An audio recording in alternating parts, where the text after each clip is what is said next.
Welcome, everybody, to another Stories from the Road, where we share insights and stories from our years of bike travel. My name is Russ. And I'm Laura. And the theme for tonight's show is the people you will meet. So I think we can both agree what has stood out after years from traveling has been the people. Yeah, for sure. I feel like there's something about traveling in general that just sort of opens you up to meeting new people in a way that you aren't in sort of normal everyday life. And then there's something about being on a bike that just breaks down all the barriers. For sure, because we've done a fair amount of traveling now that we have a minivan, and it's just not the same experience. That is true. People don't walk up to you in a van and go, "Hey, you want some water?" Right, or just randomly give you food on the side of the road. So the theme tonight is the people you will meet, and I think it's going to be our most ambitious live stream. Yes. I had this vision that, what we should do? We should do it like a This American Life and have it in 3 acts. So that's what we're going to attempt to do. It might be a little bit rough, but just we're going to go with it. Yeah. For this episode, though, we really had to dig back into the archives to pull out those stories, and you literally went into the closet and did some digging. I did. Look. Notebooks. Yeah, I had some amazing foresight when we started traveling to actually not just write down the day-to-day, play-by-play kind of thing, but actually take notes on all the people that we stayed with. You can't read that at all, I'm sure, but yeah, so it's kind of cool. This notebook, it's just wrecked. And somehow it's still holding together. But yeah, so over the course of almost 3 years of traveling, we stayed with 102 different people, 102 homestays, which is kind of amazing if you think about it. Yeah, that's a lot of people. That's so many people to have just a random glimpse into their lives and just share that experience. For sure. Yeah, and some of them were warm showers hosts or people that we stayed with for just a single night while we were passing through, and some of them we stayed with for upwards of a week or so. So really got to know them, got to know their kids, their pets. Right. Their routines. There were lots of pets on this trip. There were a lot of pets. I think you should share an entry. Just pick a random entry, oh, just so people know what you recorded. See, I recorded our experience with a camera. We have a whole Flickr page and all that stuff. But I'm so glad you actually took notes, because I can remember the people's faces, but not exactly their names or the specifics. Yeah, well, this is not exactly interesting reading. There's kind of funny notes. So I took notes on, what we ate, whether they were coffee drinkers, if they had pets, little weird tidbits about their house or where, if we were camped in their yard or that sort of thing. And, this one we had dinner in town at the best Mexican food ever. I still remember that. Ever. Who were the hosts? Carter and Sandra in Brawley. Yeah, that was in Brawley, California. And I remember when we stayed with them, he back in the day was a champion 24-hour mountain bike racer. And that's, how he ended up on warm showers. And I don't know if she was a veterinarian or she really loved pets, but they had just amazing animals all throughout the house, like parrots and dogs. Yeah, they had a deaf dog. And the deaf dog was really smart because they didn't realize it was deaf until quite some time later because the dog was so good at copying the other dogs. Right.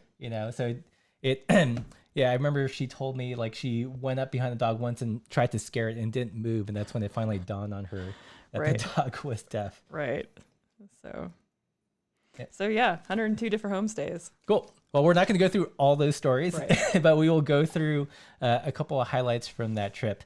But before we jump in, I do want to thank our patrons on Patreon. You guys make this content possible. You allow us to, or you allow me to do this full time and do these upgrades to kind of really sweeten the content. So thank you guys. And if you guys if you're not a patron already, and you like the content, consider supporting the channel via Patreon.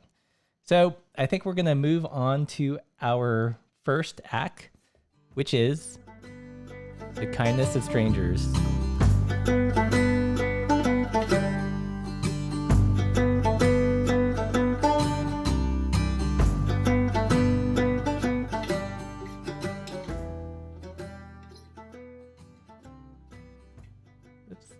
So the kindness of strangers is the notion that when you're a traveler, you're kind of privy to some interesting moments of just grace from other people. Yeah, for sure. Where I don't know, there's like you get this glimpse into, somebody's life that you would never otherwise have a chance to interact with them. And yeah, I think Willie Weir has a great phrase for him. You may know him. He contributes a lot to adventure cycling.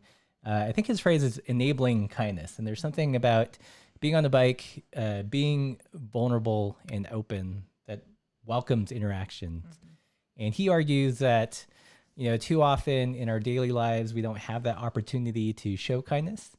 But when you're traveling on a bike, it opens that door. It invites it. It does, for sure. Something about being vulnerable, I think. You're not going to steal somebody's TV. Right. Unless it's a very small TV, but you probably shouldn't do that anyways. So we're going to hop in here and share some stories of the kindness of strangers. And I think, some of these stories are going to be people that you know. Here's a picture here. I'm sorry, podcast folks, but it's a picture of Grant Peterson. We got a chance to roll through Rivendell when we were touring the California coast, and it was an interesting time because we went in there. He looked over our bikes and he very hurriedly said, you guys should go to lunch. He was very insistent. Go to lunch to this one place. I think it was a sandwich shop or something. And when we came back, what happened? He had stuffed blue foam underneath our brick saddles and under the leather part. Mine especially because it was in really sad shape. Yeah, this was in Grant's infamous blue foam under the brick saddles phase. But beyond that, he saw that we had MKS pedals, which I think we actually bought from Rivendell, and he had drilled spikes in them. That's true. Yeah, on one side so that you'd have more traction. Yeah, so something we totally didn't expect. He just sent us off to lunch when we came back, and he did just this awesome thing. Another really memorable kind of random act of kindness in one of the most unlikely places was at the Salton Sea. So I don't know if you guys ever been there. It's a little rough, a little desolate. It's known for mass fish die-offs every year. It's not too far from Slab City and Nyland, and pretty unlikely place to run into people that you think would be nice as cyclists. But we were there, camped out. I think this was in December, right? Yeah, it was. And it's also a pretty place. It is a pretty place. I mean, by this photo, I don't mean it's not just like dead fish all the time. Yeah, I remember because we were there like right before Christmas or right at Christmas, and there wasn't it wasn't a dead fish thing going on. No, it was actually when we quite were there. nice. It was really lovely. But yeah, it's kind of an odd little pocket of the state, yes. California. I think we were there during Christmas because I remember one of us had a little wreath that we had tied to the bicycle to celebrate the holiday. That was you. Okay. That was you. So we were there and we thought we'd do something fun. And there was a state park at some part of the Salton Sea. And this was early days of the internet, like over a decade ago, or early days of Facebook rather. And just for fun, we decided to do a live stream, which is kind of ironic. It was actually amazing that the visitor center there even had Wi-Fi. Yeah. So we pedaled over there. I think I was using my laptop. Like the phones wouldn't have been sophisticated enough at the time. So we did this live stream, and then next thing we know, we got an email from someone. Did she email us? She actually drove into the park. Oh, did she? That's So what I remember. okay, I remember. So at some point, someone had contacted us and said, "Hey, I saw your live stream. Would you come to Christmas dinner?" And they had seen the live stream and was riding around the Salton Sea until they saw two wacky cyclists, and that's when we met these folks. Do you remember Yes. her name? I did. We did. looked it up earlier. Shoot, Jenny? I think her name was Jenny. Yeah, it was fascinating. Like the reason why she discovered the live stream was that she was in this effort to restore the historic Salton Sea Yacht Club. Apparently, it was a spot. Like Frank Sinatra would go there, hang out Salton Sea. They'd ride their cigar boats. The Beach Boys, and had fallen into disrepair. And her husband, I believe, were part of this effort to kind of revitalize that yacht club. And I think I have a picture of it. Yeah, this is it. Yeah, and then turn it into a community space or something. Yeah. So we ended up having Christmas dinner with them. Yeah. Do you remember what we had? Yeah, I remember that it was your first experience with a salad that is not made from lettuce. That's right. It was the first salad I had seen that had marshmallows in it. Marshmallows and what's it called? What are the jiggly things? Jello. Jello. Yes. Yeah, it was your first Midwest salad in California. Yeah.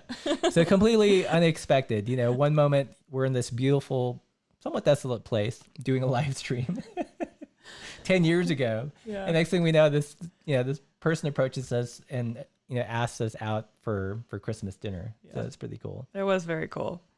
Another really awesome story. We stayed in Tellico Plains in East Tennessee for a couple of days for my birthday when we were traveling through, and found this really cool little lodge, kind of a place right next to the river, and stayed there and had gotten to talking with the woman at the front desk about kind of the sad state of food in town, because the one grocery store that they had was on its last legs, and the Walmart was 30 miles down the road.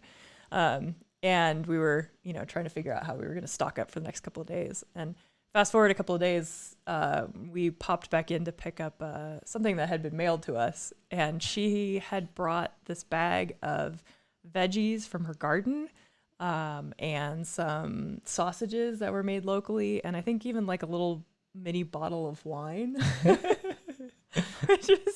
It was super cool. And I think like all of those stories are they're a prime example of like a trail angel, right? Right. And you guys, so if you don't know, Laura wears another hat when she's, not making live streams with me, but she works at Adventure Cycling, and you guys just launched a program that's kind of similar around that, right? Yeah. So the idea is to encourage people to share their trail angel stories. So, if you guys want to go and share your story, if you're on Instagram, you can look up the hashtag #MyTrailAngel.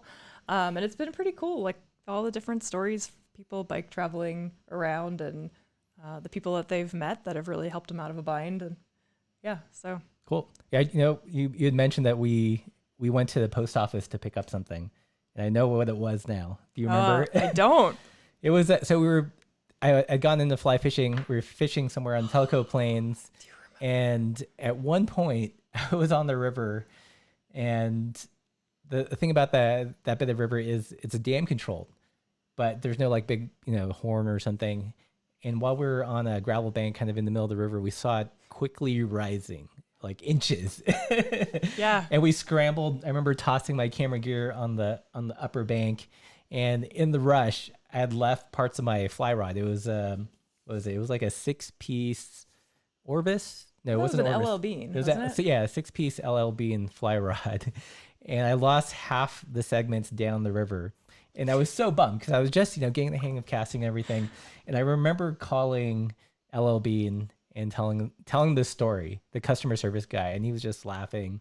And he said, "Don't worry, I'll overnight it. Where are you staying?" And that's what we picked up in Tellico Plain. Man, I had forgotten all about that. Yeah. Right. Awesome. Another really unexpected act of kindness was along the Cherahela Skyway. If you're not familiar, it's, where do you say it was between? Well, this is what we rode when we left Tellico Plains. Okay. It's right on the border of Tennessee and North Carolina. Right. I believe this stretch is part of a popular motorcycling route called Tail of the Dragon with like, I don't know, 4,000 curves or something. But one thing to know is that it was super hilly. It's not like a climb here out in the West where it's, you know, a gradual and civilized 5 to 6% up to a summit. Is really punchy, really windy, and also really humid. And I think I dug up this picture. This is me bicycling during the summer, pretty much. Oh, I poor know. Russ. Yeah. That was me earlier today too. But so I was getting pretty toasted because it was hot and it was steep. And next thing we know, there's this white pickup truck that quickly goes around us and pulls over. I was like, great. You know, we're in the South, white pickup truck. Where's this going to go? And we pass, you know, kind of like politely wave. And this guy comes out, or he doesn't come out. He rolls down his window and he says, "Do you want some water?" And, you know, as you can see by the photo, I was in some dire need of some water. It was like, sure, I'll take some water. And then next thing I know, he said, "Do you want some cheesecake?" And I was like, what? I will take that cheesecake. And it turns out it was this guy that was following our journey on Twitter, and he saw that we were going through. So he hopped on the Cherahela looking for, you know, two crazy cyclists once again, and gave us water and cheesecake. And later, I don't know if we got there that evening, but we ended up at the Nantahala Outdoor Center. So along the Nantahala River, really popular for rafting and fishing. And, you know, he said, you know, my wife and I are super into rafting. We'd love to take you out on the river if you've never been. We're not really raft people. But we did. That was fun, actually. Yeah. It was, because it had some rapids, but it wasn't like crazy. Right. So it was fun. It wasn't like know. Niagara Falls. Right, exactly. And also it was hot and it was nice to be in the river. Yeah. So that's it was amazing. It was so random just to be sweating and have this truck pull up and have the most unlikely kind of interaction. Yeah, exactly. So, and another, you want to, what's next, if it changes, there we go. Totally different season. Right. Well, yeah, when we were riding through far west Texas, we pulled into Alpine, Texas, and I think we were planning on camping in an RV park or something like that, and then the weather forecast was for snow, and by this point we'd had enough of camping in the snow, and so we were trying to find somebody that we could stay with, and the one Warm Showers host that everybody was like, stay with that person, was out of town. And I remember being in the bookstore and talking to the woman that was working there and kind of, you know, asking if she had any suggestions. And Annie was there and was like, well, you know, are you guys looking for a place to stay? I could host you. And I think if I remember correctly, I think she was friends with the Warm Showers host person. Right. And she'd never hosted anybody herself, but was like, how hard could it be? And it was fantastic. She had this little guest house. I remember her bed being like this pile of pillows, like sleeping in a cloud. It was fantastic. And we woke up to snow on the ground the next morning. And so it was just this like amazing godsend, and went in the kitchen to make some coffee, and she'd been up since, I don't know, 4 a.m. baking, and she just, it was incredible. Yeah, I remember talking to her that morning. I was like, what's up with the baking? And she said, her answer, I remember, no, I love to bake, and I'm also an insomniac. And we benefited. Yeah. It was amazing. Funny enough, I was recently in Vermont giving a presentation at the Vermont Walk Bike Summit. And this woman came up and she said, you may not remember me, but, you know, I met you and your partner, you know, a decade ago back in Texas. And, I was talking to other people, I just finished presenting, so wasn't like fully cognizant of who it was. But in retrospect, it was her. And I wish I had known, so I could have thanked her. I'm sure she knows. Yeah. Well, hopefully she's watching, Yeah. or she'll stumble upon this video. Yeah. So our next act is unexpected friendships.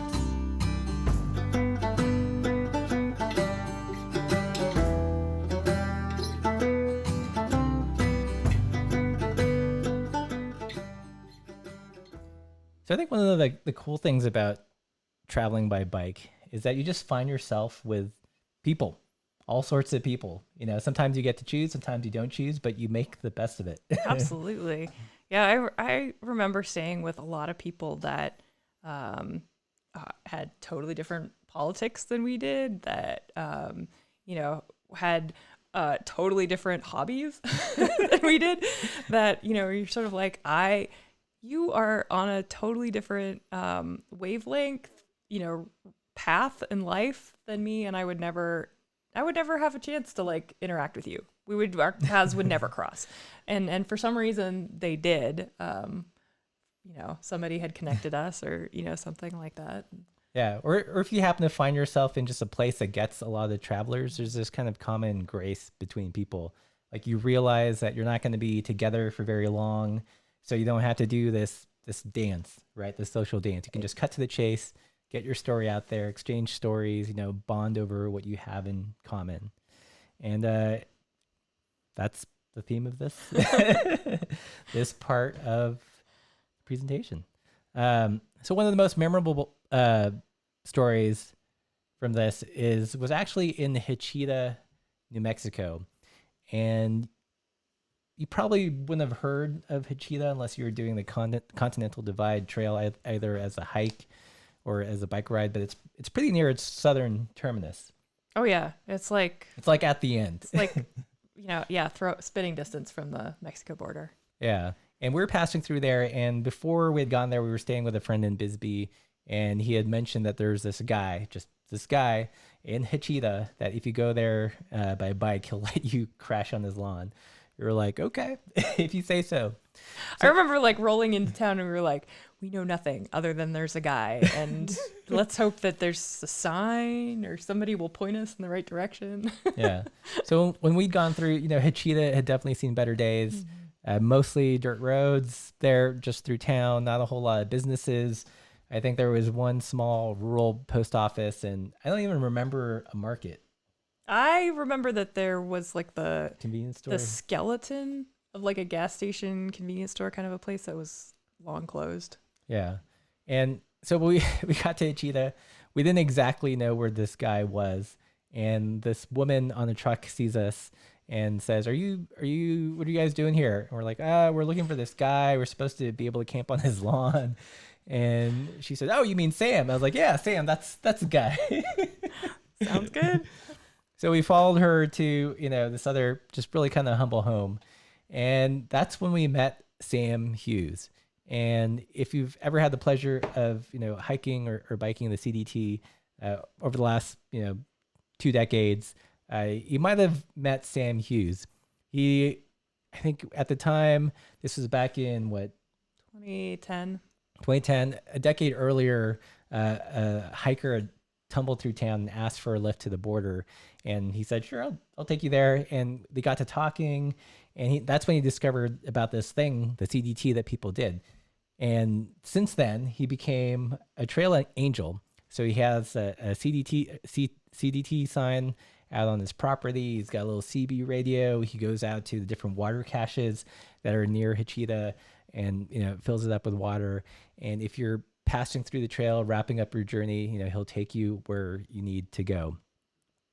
And he was a really fascinating guy. We got to know him a little bit. Here he is. He had a dog. I remember the dog's name was Bear. This tiny little thing. Yep. And he had such a fascinating history. I think his father was a Choctaw Native American, and he died. And then he was raised by the Cree and learned their language and also Indian Sign Language. And he at the time he had just recently, it was a couple years after he had lost his wife, so the love of his life. And he was telling us that she was deaf, but they could still communicate because he knew sign language and all these things. And I distinctly remember when we were sitting there, he pulled out a couple of old like Mead notebooks, so paper thin, just chock full of names and quick notes from people all over the world that had passed through, this tiny speck of a town, Hachita, camped on, his dirt lawn and passed through town. Yeah, I remember just being kind of in awe of that because, he lived in a just, very, very basic adobe house. I think it was like basically a square. Right. And, and in this town that was kind of just drying up, and all these people from all over the world, had come through and had stopped and had written in these notebooks about how grateful they were and how it was so good to meet him and all that sort of thing. It was very cool. Yeah. I think, I loved it. I think at the time he was probably in his 70s or 80s. So an old guy and who wasn't going to be traveling anymore, but could still get the benefits of travel from hearing all the stories of the people passing through. Yeah. That was very cool. Yeah. Probably one of the strangest places, most unexpected places that we stayed on our trip was this place called Cowhead Ranch. And it was one of those where when we were riding down to Big Bend, we wanted to find a place to cut in the middle to cut the distance. And somebody had said, "Oh, you should call this place because we hear they take in wayward travelers." And so we did, and we wound up here. And Cowhead is was this really interesting property. This man named Chris had moved out to this chunk of land in the middle of nowhere, basically in West Texas, and had built this sort of mini Western town. And it kind of, there was a saloon and there were bunkhouses and all these different things. And, dogs roaming around. And I remember they had chickens roaming around and all this stuff. And I remember riding in and thinking, what have we gotten ourselves into? Like, what is this place, And I remember being really intimidated because it was a little ramshackle. I remember one of the people there had said when we first got there, something along the lines of, "The Marriott, this is not." And I was like, yes. And I also remember that by the time we left, it was it's still to this day, it's my favorite memory of the whole trip because it was just so much more welcoming than most places than pretty much anywhere else I've ever been.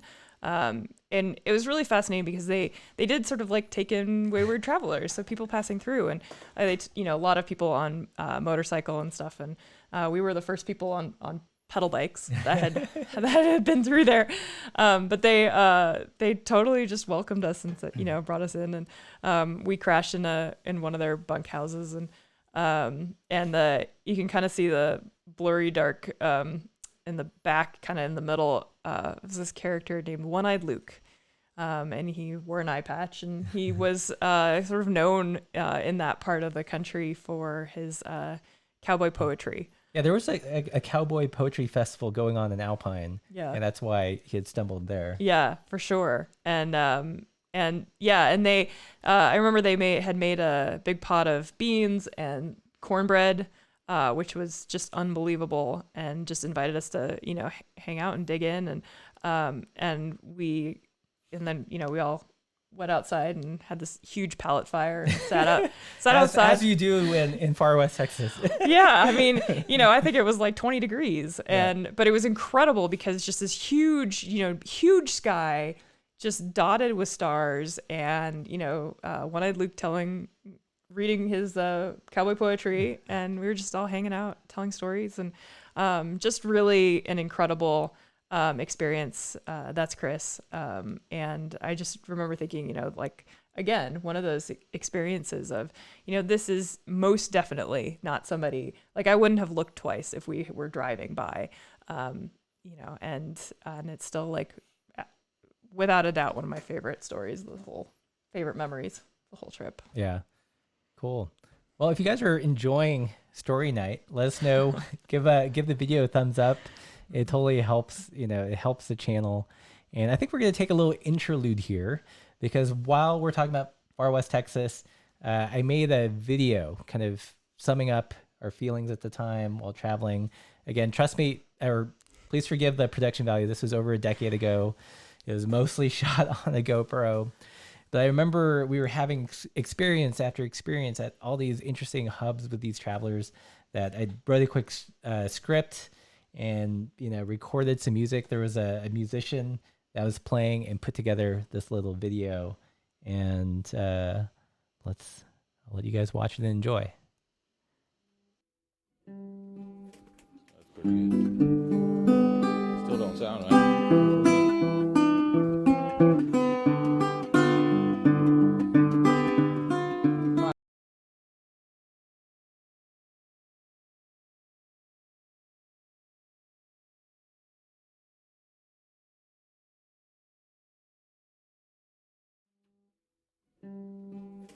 That's pretty good. Still don't sound right.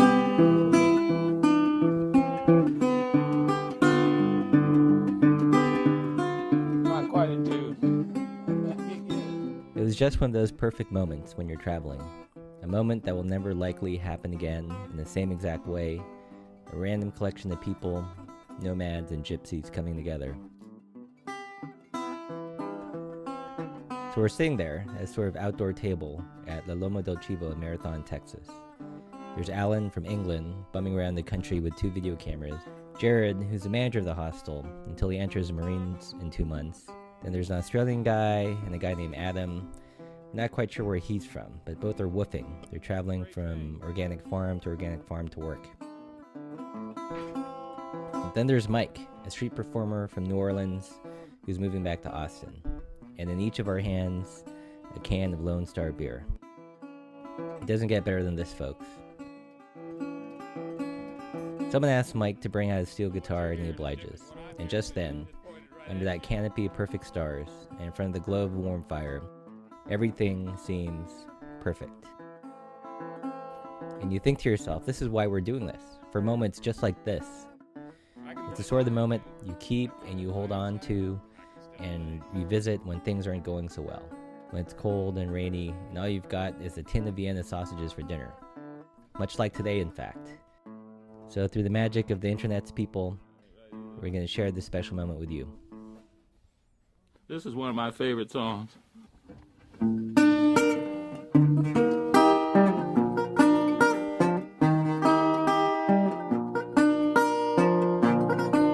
very much in tune.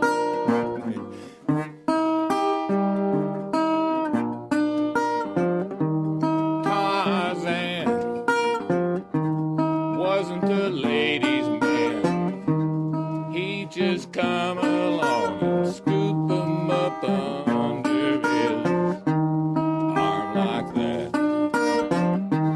Quick as a cat in the jungle.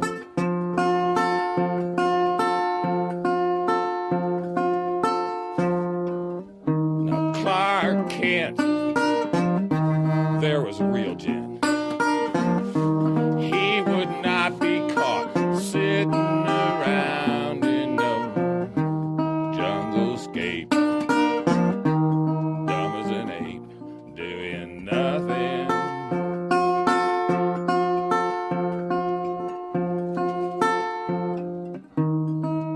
Superman never made any money while saving the world from Solomon Grundy. Sometimes I despair the world will never see another man like him.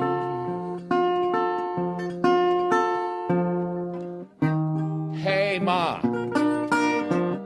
Soup had a a steady job, even though he could have smashed into any bank in the United States. He had the strength, but he would not.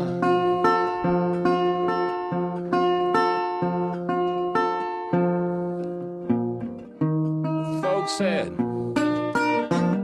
his family were all dead. His planet crumbled, but Superman, he forced himself to carry on. Get Krypton and keep going.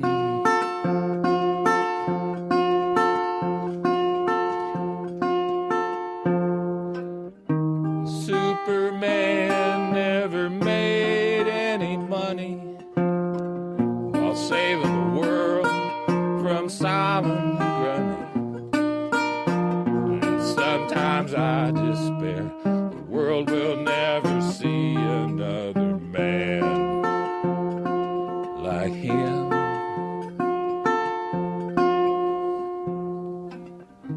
Sometimes when Soup was stopping crimes, I bet he's tempted to just quit and turn his back on man and join Tarzan in the jungle.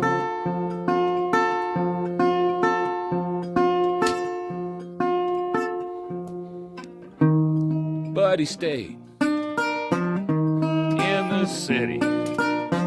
He kept on changing clothes and dirty old phone booths till his work was through and he had nothing to do except to go home.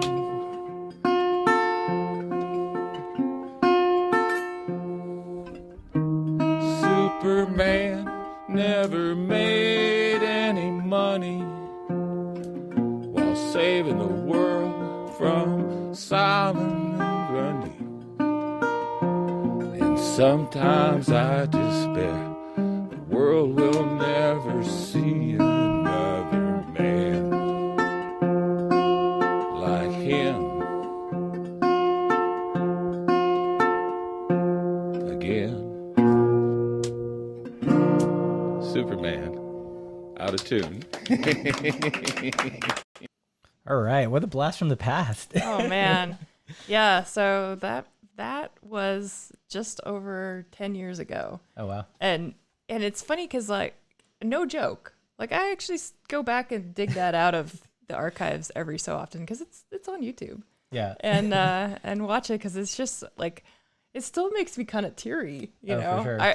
And what's funny is like I still remember you making that when we were sitting in the Comstock Motel, being hungry, in case you watched the last week's live stream, and feeling like, you know, kind of feeling all alone, like we were out there doing our thing and, you know, meeting great people and then saying goodbye to great people.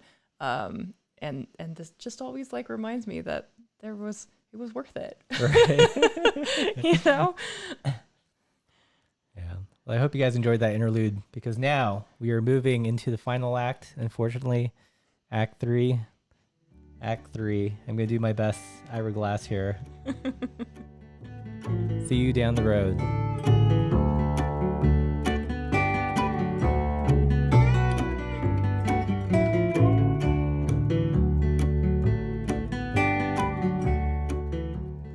So like Laura alluded to, one of the best parts and the worst parts about traveling long term like this is you do meet tons of people. Like, you know, like we've shared with you guys some of their stories, but you also say goodbye a lot. And it's absolutely heart-wrenching, you know, sometimes because you meet these people, you become fast friends. You know that if you lived in the same city, you'd hang out, get beers, all that good stuff. But, you know, the time that you guys have is just that moment before you move on. But that's not always the case. That's true. Actually, sometimes you run into people again. Yes. And I'm going to transition. A good example of this is, you know, when you ride the Pacific Coast, you know, the first couple months of our or bike touring was down the Pacific coast. And if you've ever done that, it's a really popular bike touring route. Lots of people from all over the world, all over the country do it, and you end up hopscotching. So you meet some people at one campsite, and then, if you're riding the same pace, you get to know them better at the next campsite, and you go down and down across the coast. And, all these people, we became pretty fast friends just moving down the coast. Some of them we met later on in our travels also. Yeah. I remember getting to a point where we actually were like, hey, where are you guys camping tonight? And, so we'd all, line up. And yeah, it was a movable feast. I remember that's what the phrase that stuck in my head. Yeah. Oh, yeah. And yeah, we had a number of really interesting experiences when we were in New Zealand. This photo is from a stretch of the Forgotten World Highway, which is this really super cool route in the North Island. And we met this family, John and Bridget and their 2 kids, and they every summer they do a trip. And they had these really interesting tandems where the adult sits at the back and pedals, and the kids sit in this like recumbent position in the front. And they can pedal, but they don't, like, if they pedal, it helps, but they don't have to pedal. So good for kids that don't have that much stamina. It's like an e-bike, but your parents are the motor. Right. And so, yeah, we met them on the Forgotten World Highway and kind of hopscotched with them also over a couple of days, camping these really beautiful Technicolor green hills and jungle landscapes down there. And then, several weeks later, actually stayed with them when we were passing through the South Island, and then they came out and rode a stretch of the Otago Central Rail Trail with us, which was very cool and just a nice, every so often you have those experiences where you do get to meet somebody and then meet them again. Right. And I think they did a trip out to the United States a couple years later, and they had emailed us asking us for some places to ride, and we gave them a little intel. So it was nice to be able to return the favor. Mm-hmm. Yeah, and my my absolute favorite story, unfortunately, does not come with a photo.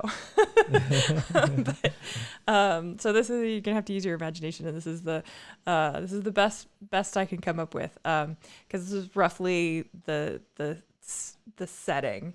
But when we were in California, riding south out of Sacramento, we camped at this string of lakes going down there. And at one of those campgrounds, I remember actually cooking hard-boiled eggs at the campground. And this couple, Beverly and Ray, they came by and they had seen us ride in. And so they rolled up and, where are you guys from? And do you want a beer? And, sure. Okay. And so the 4 of us sat around and just kind of chatted for a while, and they were also traveling by RV, and they had bikes with them. And I remember having a really nice conversation with them, and finished the beers and wished each other well, and off they went. And then 2 months later, we're sitting at the rest area off of I-8 outside of Yuma, in that stretch of absolute nothingness where we would cook in one place and then go find a place where we could free camp. And so we're cooking dinner, and who walks up but Beverly? And we were like, I think she offered us a beer. She did. She was like, "You want a beer?" so we hung out. Whoever was driving did not have a beer there, but and so we just hung out and chatted and caught up with them, and and they were also on this just kind of rambling travels. And I remember exchanging some emails with them over the next while, and then several years later, we did a video shoot, and they did a event to sort of launch the videos, and who should be there but Beverly? I was like, what? So some of I guess the point is that you never know, right? You can meet somebody and they might just be this like blip of a moment in your life, and they could be somebody that, for whatever reason, you're just destined to run into again. Mm-hmm. I feel that's happened a couple times. We've been really fortunate to be able to reconnect with people that we met while traveling. A couple, we know one guy, Howard, that we met in Denton, Texas, and he ended up moving out to Portland. So we got to hang out there. We had our friend Mike McKisson, who we stayed with in Tucson, and he had an amazing story of being overweight and then losing, I don't know, God, like 150 pounds or something bicycling. He was just off the tail end off of that, like super fit. And since then, we've stayed with him a couple times. So to me, there's this kind of notion of karmic debt that you accrue as a traveler. When you're privy to all these kindnesses, it adds up. And I feel like it's our turn to give back, to say thank you. I don't know if any of these people are going to be watching, but we met so many people that opened up their doors, that showed us around their city, their town, bought us a meal or had beers with us. And it's just, I feel like it's a good time to revisit these stories and give thanks. Mm-hmm. So I'll wrap up with a couple quick anecdotes. This is our Diane and Joe, or he goes by Spokey Joe. They had a bike shop in Bryson City. And this was about the time I was just getting into fly fishing. I hadn't caught a trout yet. I think a chub was the best fish I'd caught so far. And they happened to be, not only did they run the bike shop in Bryson City, but they were also avid fishermen. So with them, I caught my first trout, just really tiny creek. And I think they've since moved to Boise and opened up a bike shop fairly recently. So you should go visit their shop. I remember when we traveled through Austin, we had this S240 event. We presented at this bike shop, and a bunch of people came out. So a bunch of newbies, experienced, bike tourists. We went out to the local state park and had it overnight. Oh, Nick. This is again, people we had met in Denton. Maurice will tell you a story of him probably next time when we talk about food, because we had the most amazing Southern meal with him and his family. We actually had a couple of amazing meals with him. Yeah. Yeah. Friends from Nashville. I forget where they were. They were in Nashville. They were in Nashville yeah, also. I think we knew them from a website that were they Bike Commuters? Yeah. I think they were might have been part of bikecommuter.com. This artist couple in Eastern Tennessee that we stayed with. So many people. So it's been really, honestly, so many people. And this is my favorite thing about traveling. And I feel like, some people, when they go out, they forget to take pictures of the people that you meet. I think that's one of the biggest mistakes. Instagram worthy sunset, cool. Instagram worthy meal, also cool. But a decade later, from all that traveling, the thing that sticks out the most is the people. Absolutely. Yeah. Yes. So with that, I hope you guys enjoyed this episode of Russ's American Life. The pathless pedaled American Life. I think this is gonna be the formal end for the podcast version. I'm not gonna bore them with the internet chat that's gonna follow. But if you enjoyed this video, love this format, let us know in the comments below. Give it a thumbs up. Really helps in terms of getting views and making the channel grow. All that good stuff. I know it sounds super boring. Everyone asks for the likes and the subs, but there's a reason. There's a reason, people. I know I kind of threw this on you at the very last minute. I was like, remember that live stream we did last week? I want to do This American Life version. Yeah. Russ does not,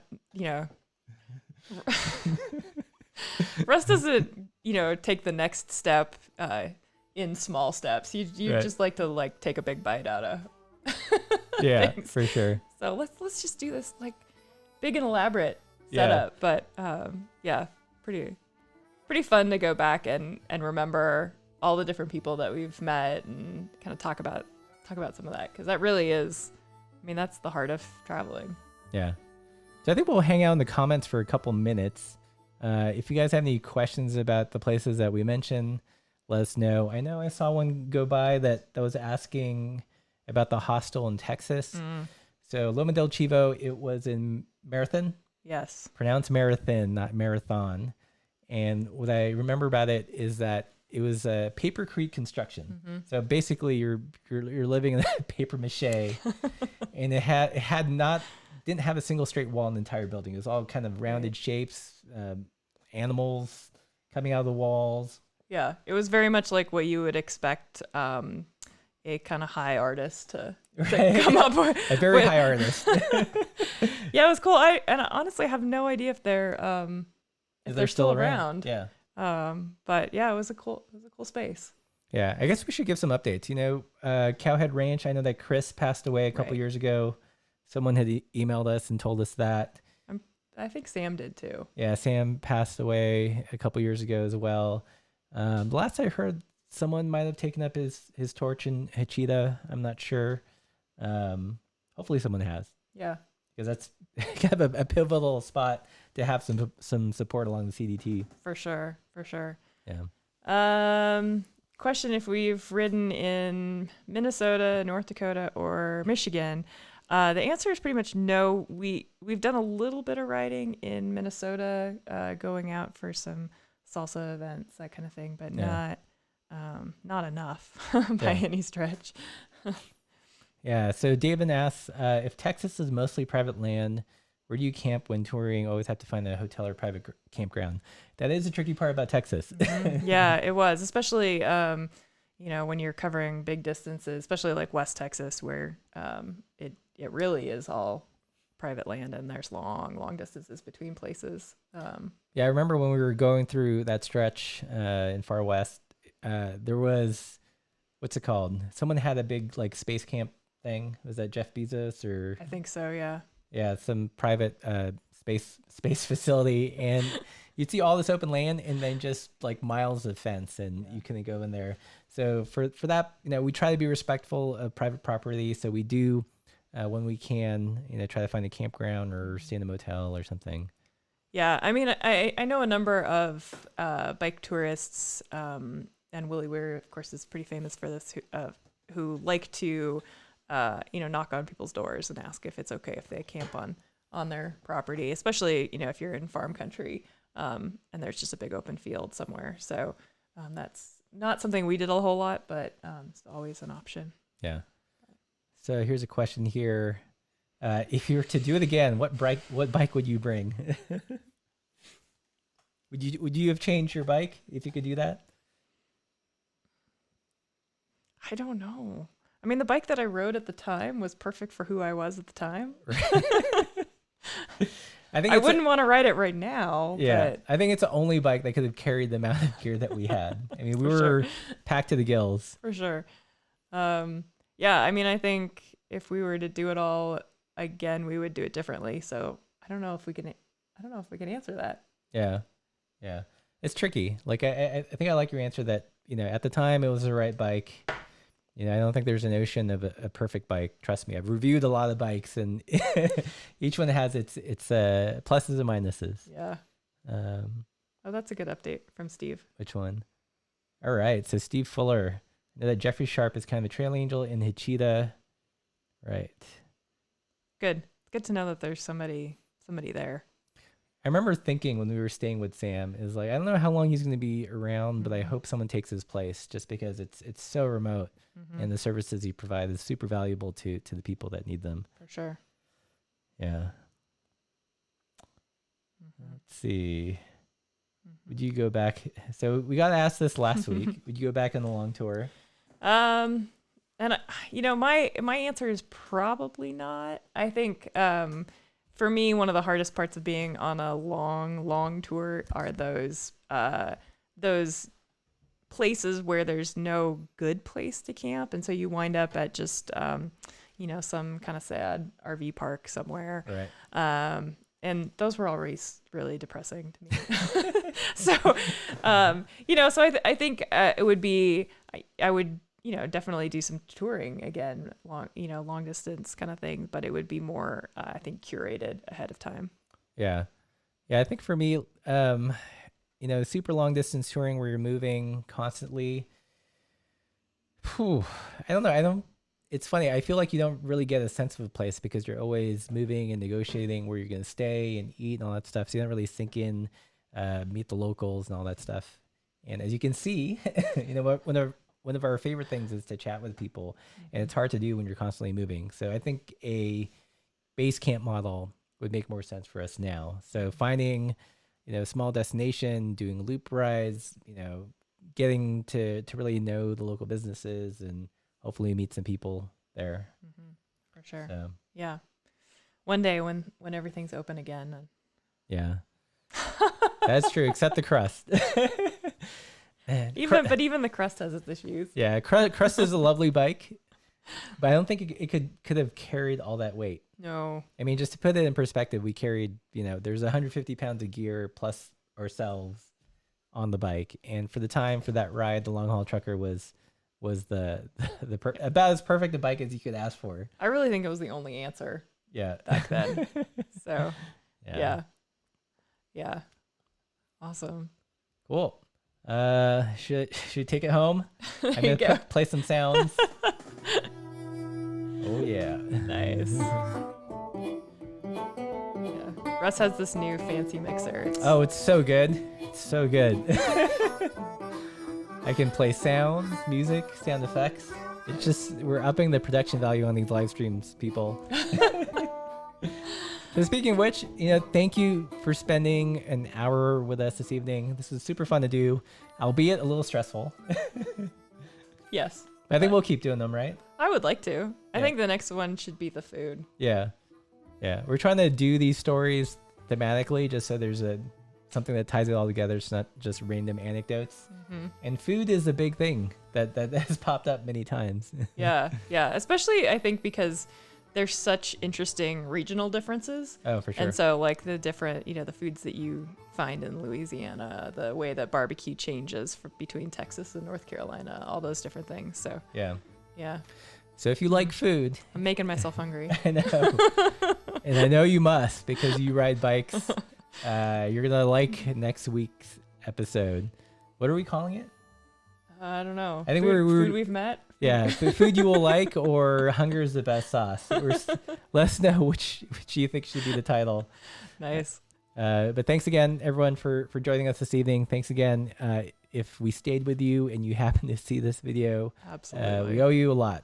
Yes. We think about all these people all the time, kind of frozen in amber almost, and I always wonder how they're doing. Yeah. Yeah. Agreed. Yeah. So if you guys like this kind of content, let us know. Like, share, subscribe, all that stuff. And as always, keep the supple side down.